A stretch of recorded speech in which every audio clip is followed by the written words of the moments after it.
organismos internacionales y qué ha significado para la historia y la cultura jurídica en Colombia el fallo de la Corte Interamericana de Derechos Humanos en responsabilidad con el exterminio de militantes integrantes de la Unión Patriótica.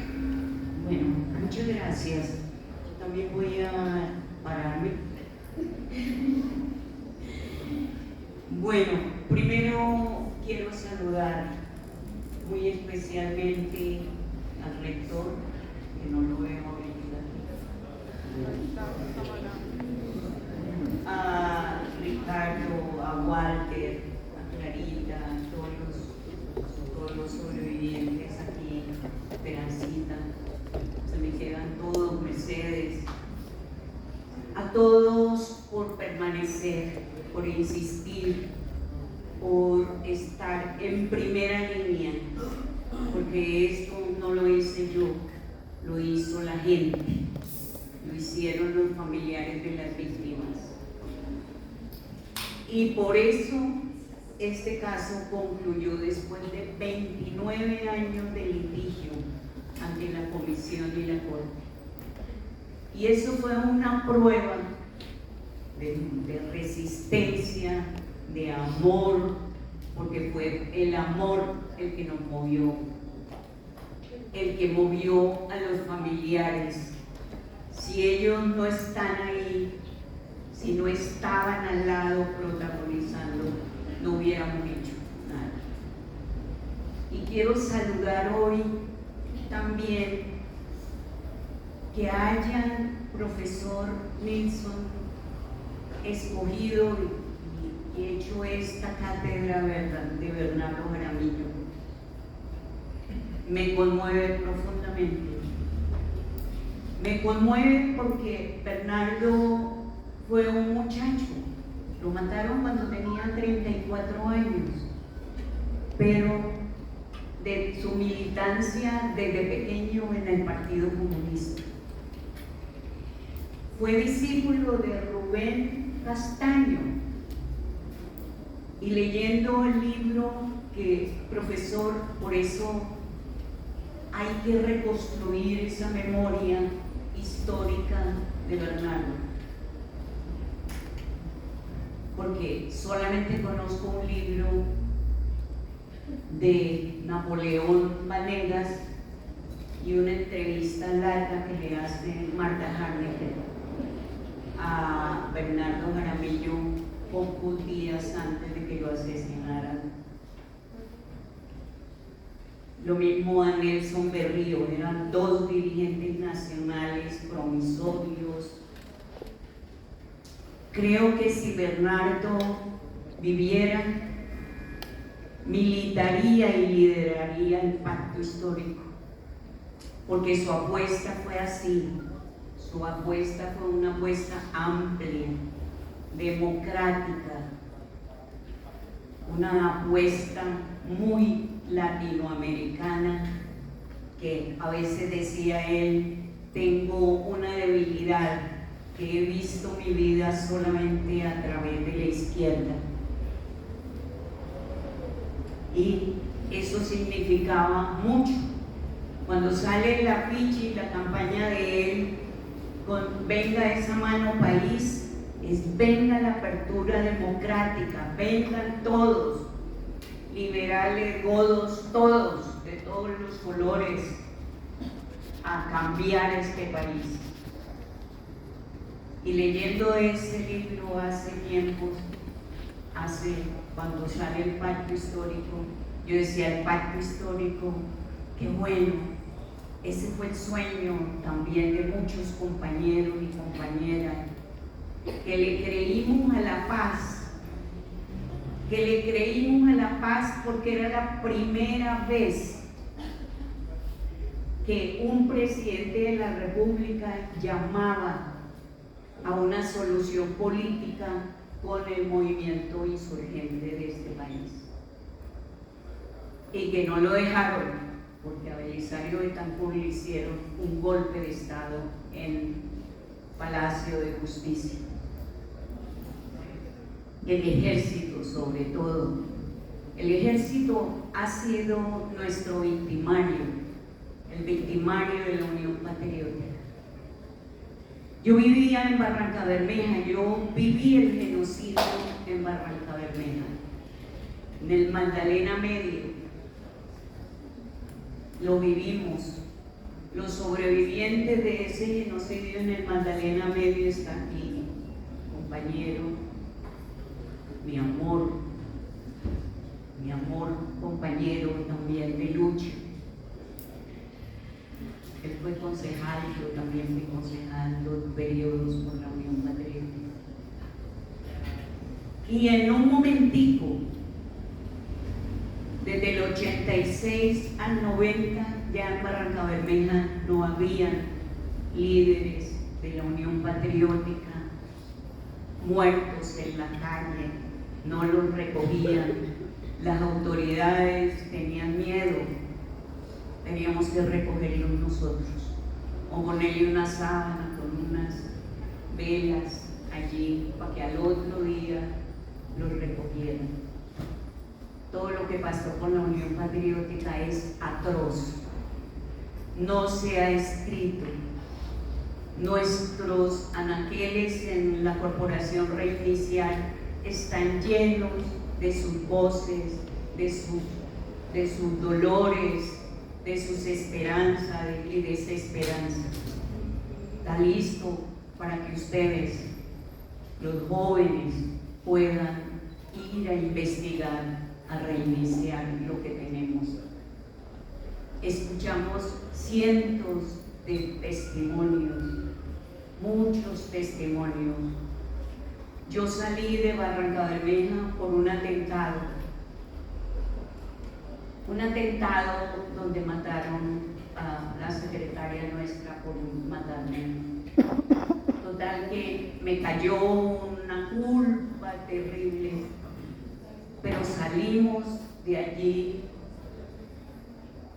a donde Aída, que era la presidenta de la Unión Patriótica en ese momento, Aída se echó al hombro la presidencia de la Unión Patriótica en los momentos más terribles.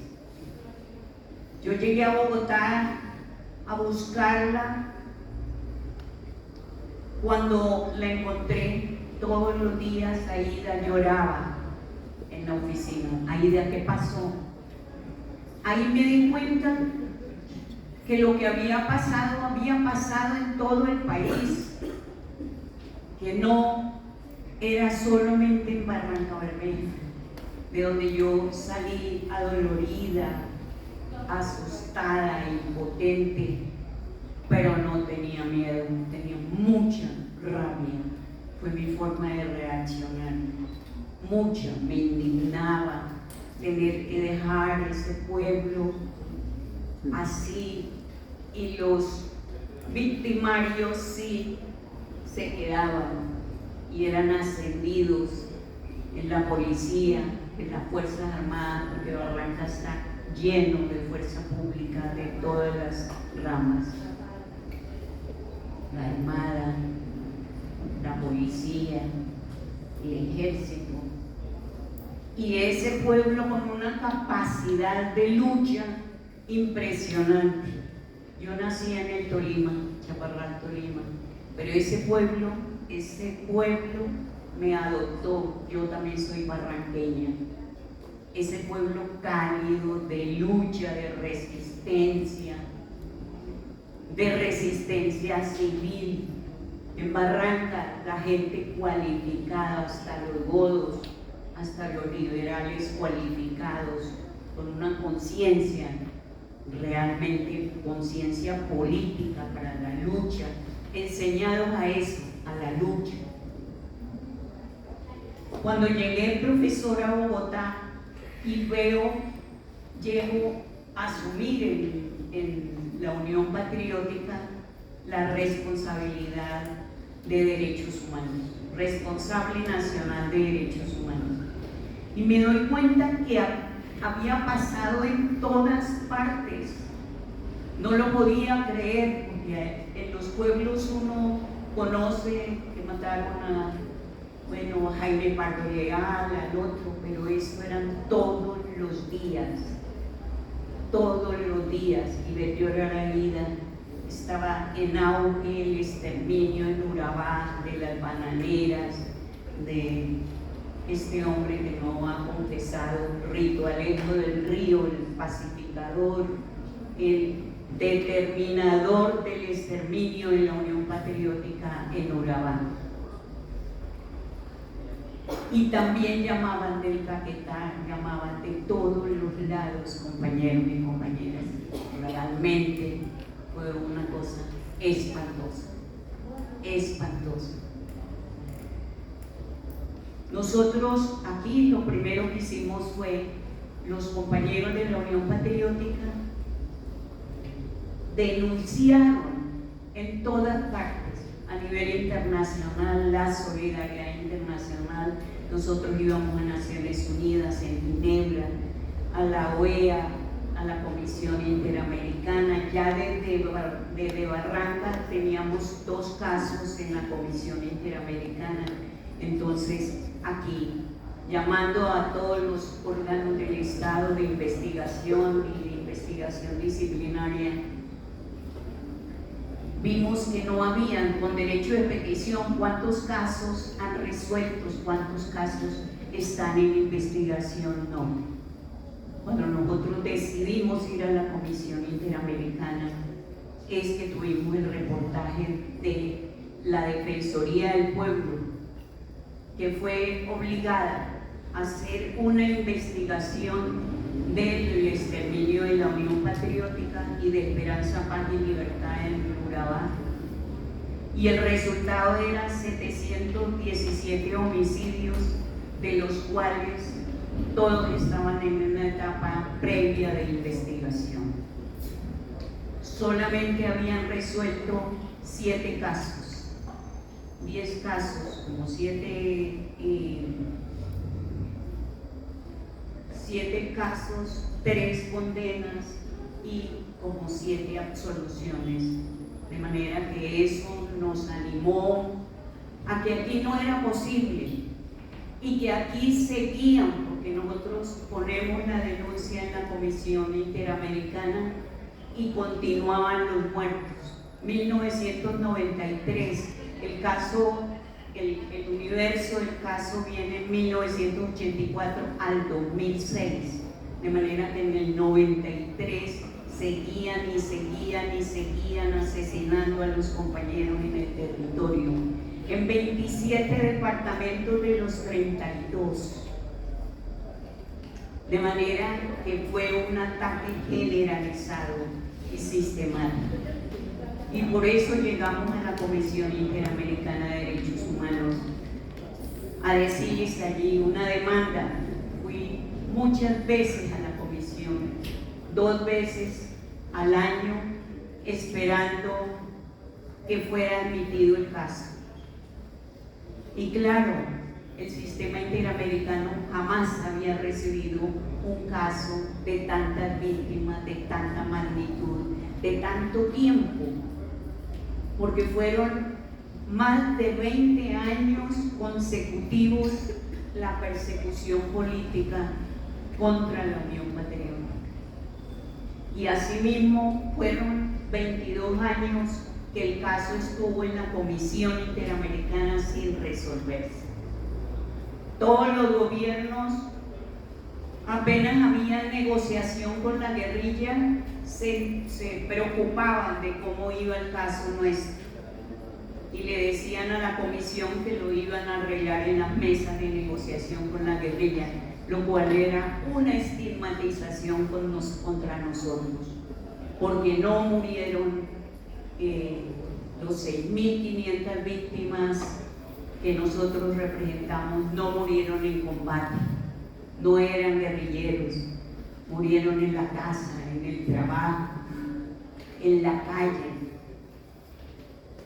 De manera que nos mantuvieron 22 años en la Comisión Interamericana hasta que por fin sale el informe de fondo de la comisión y el gobierno del presidente Santos, el de La Paz, no quiso aceptar las recomendaciones de la Comisión Interamericana.